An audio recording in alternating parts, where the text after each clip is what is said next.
In today's video, I'm going to teach you how to use Zoom video filters, virtual frames, and effects. Perfect for adding a little flair and personality to your virtual meetings. It's a fun and straightforward way to customize your online presence, making video calls more engaging and, quite frankly, more enjoyable. So let's dive right into it. First off, you'll want to open the Zoom application on your device and log in with your Zoom account. Make sure you're logged in with the account that you intend to use for your meetings, because only then will you be able to access the full range of features and settings. Once you're logged in, direct your attention to the top right corner of the Zoom application window, where you'll see your profile picture or an avatar icon if you haven't set a profile picture yet.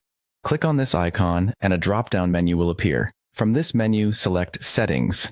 This will open a new window with all the customizable options Zoom offers. In the navigation pane on the left side of the settings window, you'll see various options. What you're looking for here is the Video and Effects option. Simply click on it to proceed to the next step. This is where the fun begins as you explore the different elements that you can add to your video calls. Next, you'll find a tab labeled Video Filters. Click on it to open up the world of filters, frames, and effects that are available.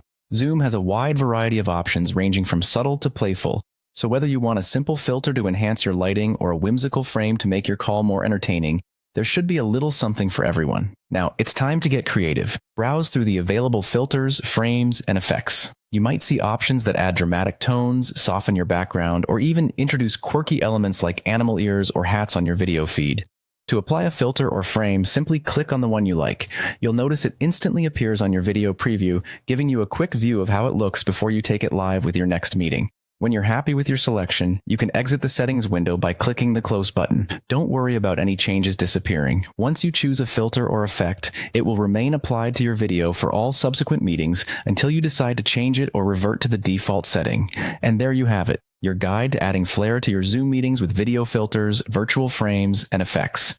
It's a fantastic way to enhance your video presence, ensuring you stand out and express yourself uniquely while keeping meetings engaging. Enjoy experimenting with different looks and let your personality shine through.